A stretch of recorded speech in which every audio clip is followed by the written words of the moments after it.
Hello guys, ഇന്ന് നമ്മൾ പോയത് പൊന്മുടിയിലേക്കാണ്. ഈ സ്ഥലം പലരും ശ്രദ്ധിക്കാതെ പോയൊരു സ്ഥലമാണ്. പൊന്മുടി പോയാലും ഇവിടെ പോകാതെയാണ് പോകുന്നത്. ഞങ്ങൾ രാവിലെ 5 മണിയൊക്കെ ആയപ്പോൾ വീട്ടിൽ നിന്ന് ഇറങ്ങി. പോകുന്ന വഴി ഞങ്ങൾ കൊട്ടാരക്കര അമ്പലത്തിലൊക്കെ കയറിയിട്ടാണ് പോയത്. ആൻഡ് ഈ സ്ഥലം എൻ്റെ മനസ്സിലൊരു പ്രത്യേക സ്ഥാനമുള്ള സ്ഥലമാണ്. ഞാൻ എത്ര തവണ പോയാലും അന്ന് ആദ്യമായി പോയ ആ ഒരു ഫീൽ എനിക്ക് പിന്നീട് കിട്ടിയിട്ടില്ല. കാരണം ഞാൻ അന്ന് പോയത് എൻ്റെ അത്രയ്ക്ക് ഫേവറേറ്റ്സ് പേഴ്സൺസിൻ്റെ കൂടെയാണ് പോയത്. എൻ്റെ കുറേ കോളേജിലെ കുറച്ച് കൂട്ടുകാരുടെ കൂടെയാണ് പോയത്. ഇന്നത് ചെയ്യാം എന്ന് പറഞ്ഞാൽ അവരെല്ലാവരും ഓക്കെ ആയിരുന്നു. ഒരു ഒറ്റ മൈൻഡിൻ്റെ ആൾക്കാരായിരുന്നു. അവിടെ വേറൊരു ഒബ്ജക്ഷൻ ഇല്ല, വേറൊരു മടിയില്ല.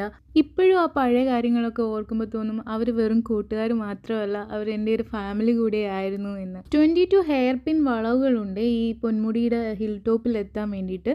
നല്ല പീസ്ഫുൾ ആയിട്ടുള്ള ഒരു പ്ലേസ് ആണ്. എനിക്ക് ഭയങ്കര ഇഷ്ടമാണിത്. എനിക്ക് എപ്പോഴും പോകണമെന്ന് തോന്നാറുള്ള ഒരു പ്ലേസ് ആണിത്. പോകുന്ന വഴി കുറേ കുരങ്ങന്മാരൊക്കെ ഉണ്ടായിരുന്നേ. കുറച്ച് ആദ്യം ചെന്നപ്പോൾ ചെറിയ മഞ്ഞൊക്കെ ഉണ്ടായിരുന്നു. പിന്നീട് അങ്ങ് കുറച്ച് നേരം വെളുത്തത് കൊണ്ട് അത്ര തണുപ്പൊന്നും ഇല്ലായിരുന്നു. പിന്നെ പെട്ടെന്ന് നേരം വെളുത്തു. ചെന്ന ടൈം അപ്പുറത്തേക്ക് ആളെ കാണാൻ പോലും പറ്റാത്ത രീതിയിൽ മഞ്ഞായിരുന്നു. ഹായ് ഗൈസ്, ഞങ്ങളിപ്പോൾ പൊന്മുടിയിലാണ് നിൽക്കുന്നത്. താഴ്വാരങ്ങളിൽ പൊന്മുടിയിൽ.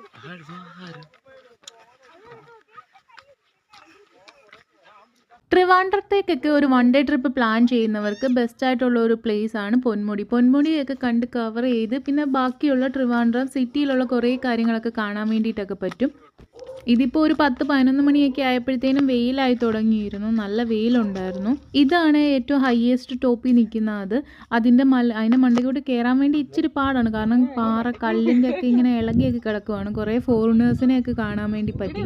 കുറച്ചും കൂടി നേരത്തേക്ക് വന്നിരുന്നെങ്കിൽ ഒന്നുകൂടി നല്ലതായിരുന്നു എന്ന് തോന്നി. ഇത്തവണ പോയത് ഞങ്ങൾ കസിൻസ് എല്ലാവരും കൂടെയാണ്. ഞങ്ങൾ കുറേ നാളായിട്ട് പ്ലാൻ ചെയ്തിട്ട് ഇപ്പോഴാണ് ഇങ്ങനൊരു ട്രിപ്പ് പോകാൻ വേണ്ടിയിട്ട് പറ്റിയത്. പോയ സ്ഥലങ്ങളിൽ തന്നെ വീണ്ടും പോയാലും ഓരോ തവണ പോകുമ്പോഴും പുതിയ പുതിയ അനുഭവങ്ങളാണ് അത് നൽകുന്നത്. അന്ന് എനിക്ക് മനസ്സിലായി, ഓരോ സ്ഥലങ്ങളും കണ്ട് മടങ്ങുകയല്ല, we are creating memories together. നിങ്ങൾക്ക് ഇതുപോലെ എല്ലാത്തിനും കൂടെ നിൽക്കുന്ന ഫ്രണ്ട്സോ കസിൻസോ ഉണ്ടെങ്കിൽ കമൻറ്റ് ചെയ്യൂ. Thanks for watching.